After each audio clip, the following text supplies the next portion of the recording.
Το οποίο ξεκινάει στο 5ο λεπτό με ένα γκολ που σημειώνει ο Ποντένσε, αλλά έχει υποδειχθεί σωστά. Εδώ θα δούμε από το βοηθό σε θέση offside, γιατί η κάμερα είναι στην ευθεία και δείχνει ότι ο Ποντένσε, τον βλέπετε εδώ και με τη γραμμή, είναι μπροστά, πιο μπροστά από τον προτελευταίο αμυνόμενο. Αμέσως μετά, εδώ έχουμε μια πάρα πολύ όμορφη σκηνή. Κυνηγάει την μπάλα ο Χατζηγιοβάνης, τον μαρκάρει ο Σισέ, έχει σημειωθεί σε θέση offside. Έχει συνεχίσει ο μικρός, αλλά δεν του το κρατάει ο Σισέ. Εδώ, ενώ στην αρχή δείχνουν εκνευρισμένοι, δεν άκουσα, του λέει, τα βρίσκουν. Αυτό το πολύ ωραίο χάδι. Το τέλος για αυτή τη στιγμή που είχαμε σε αυτό το σημείο. Στο 1 λεπτό ένα σούτ από τον Άτχο που φεύγει έξω από τα δοκάρια, δεν ανισχύει το διούδι. Δεν έχουν πατήσει ακόμη με ευκαιρία στην περιοχή οι δύο ομάδες. Πάμε στο 14, όπου εδώ είναι η πρώτη ενέργεια μέσα στην περιοχή, αλλά δεν ανισχύει, όπως βλέπετε, καθόλου τον Σα. Το χλιαρό αριστερό που έπιασε ο Κάτσε και έστειλε την μπάλα στην αγκαλιά του. Συνεχίζει ο Ολυμπιακός να έχει το πάνω χέρι και να δημιουργεί πιο πολύ.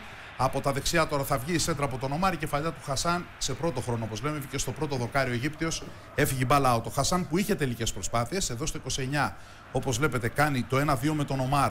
Το σούτ όμως που δοκιμάζει με τα αριστερό είναι και μαρκαρισμένος, φεύγει μακριά. Ο Ολυμπιακός που είχε το πάνω χέρι σε όλο το πρώτο ημίχρονο, κάνει εδώ μια προσπάθεια με τον Ποντένσε, είναι στο 32. Ο Ποντένσε θέλει να σεντράρει, κοιτάξτε, με 3 αντιπάλους, προσπαθεί να μπει στην περιοχή. Έχει χτυπήσει μπάλα στο γόνατό του και βγαίνει. Ο Κάτσε τα βάζει μαζί του. Μάλλον θεωρεί ότι πήγε να πέσει για πέναλτι. Ο Ποντένσε του ζητάει το λόγο, του λέει τι έγινε. Δεν φάνηκε να ζητάει κάτι. Πάντως σηκώνει το χέρι του, τίποτα. Εδώ βλέπετε, χτύπησε μπάλα στο γόνατό του. Δεν κατάλαβα γιατί. Είχε κάποιες αψιμαχίες στο μάτσα. Αλλά δεν βρίσκει το Κάτσε χωρίς λόγο, γιατί δεν ζήτησε κάτι ο Ποντένσε. Εδώ είναι ο Φορτούνης. Στο 38 που έβγαλε αυτή την εκπληκτική κάθετη παλιά στον Ποντένσε, αυτός πήγε να κρεμάσει με λόμπα το διούδι που κάνει εξαιρετική απόκρουση, επαναλαμβάνω, στο 38. Και εδώ είναι η εικόνα στο τέλος του ημιχρόνου. Ο Χασάν έχει μείνει κάτω, τώρα είναι τράβηγμα, είναι θλάση. Πάντως φαίνεται ότι υποφέρει, δεν μπορεί να συνεχίσει. Ξεκίνημα δευτέρου μέρους με τον Λάζαρο Χριστοδουλόπουλο στην εντεκάδα. Ξεκινάει στην κορυφή. Να πούμε ότι ο Ολυμπιακός έπαιξε με τον Άτχο δεκάρι και τον Φορτούνη πλάγια και άλλαζε πλευρές με τον Ποντένσε. Εδώ ο Φορτούνης, βλέπετε, κάνει αυτή τη σέντρα, είναι η στιγμή του τραυματισμού στο 48. Σύγκρουση. Ο Νάτχο βγαίνει στο πρώτο δοκάρι με την προβολή. Η μπάλα περνάει στο Λάζαρο που σκοράρει και δεν έχει καταλάβει στην αρχή. Ο κόσμος στην αρχή σφυρίζει. Εδώ είναι ο Νάτχο, είναι κάνει την προβολή. γόνατο, εδώ σύγκρουση. τον βρήκε με το γόνατο στο κεφάλι και περνάει η μπάλα στο Χριστοδουλόπουλο που σκοράρει. Θα δείτε όμως μια εκπληκτική έχει σκηνή. Έχει σφυρίξει φάουλ ο διαιτητής. Ναι, υπάρχει μια. Ναι, του το λέει νομίζω και ο βοηθός στο βάθος. Υπάρχει μια εκπληκτική σκηνή την ώρα που όλοι βλέπεις που την κατάσταση είναι. Κοιτάξτε το γήπεδο. Αυτή η εικόνα θυμίζει Αγγλία και μπράβο. Ο κόσμος του Ολυμπιακού αμέσως κατάλαβε τι γίνεται. Σταμάτησαν αμέσως οι αποδοκιμασίες και χειροκρότησαν όλοι, όπως και στην αποχώρηση του παιδιού, που μάλιστα έφυγε από το γήπεδο συνοδευόμενος και από τους δύο γιατρούς, κυρίους Λεβάκο και Θέο, και των δύο ομάδων, και με το φορείο βέβαια.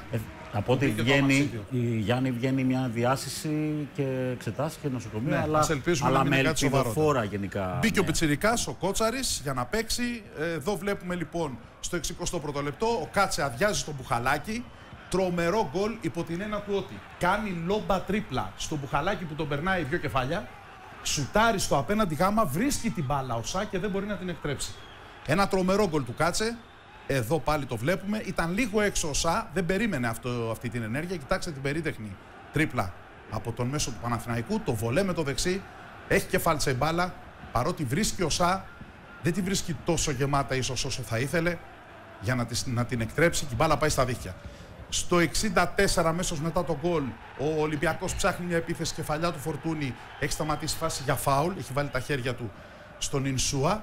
Αμέσως μετά πάλι εδώ στο 66ο λεπτό, ο Ολυμπιακός έχει μια επίθεση για την οποία υπάρχουν και πολλές φωνές. Εδώ δείτε. Είδα πολλές φορές τη φάση, θα δουν την Παναγιώτη. Είναι ο Ποντένσε με τον Ινσούα. Λίγο Ινσούα.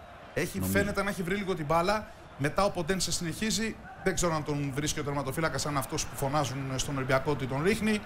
Μια προσπάθεια τώρα του Χριστοδουλόπουλου που πέφτει εδώ στην περιοχή, φωνάζει και αυτός ο διαιτητής, άφησε να συνεχιστεί το μάτς. Βλέπετε εδώ πέφτει προς τα πίσω ο Λάζαρος. Ο διαιτητής δεν έδωσε τίποτα. Ο Κούτρης στο 76ο λεπτό θα βγάλει τη σέντρα. Η κεφαλιά του Γκιλιέρμε που πάτησε περιοχή φεύγει έξω από τα δοκάρια. Σε πρώτο χρόνο και αυτό στο πρώτο δοκάρι.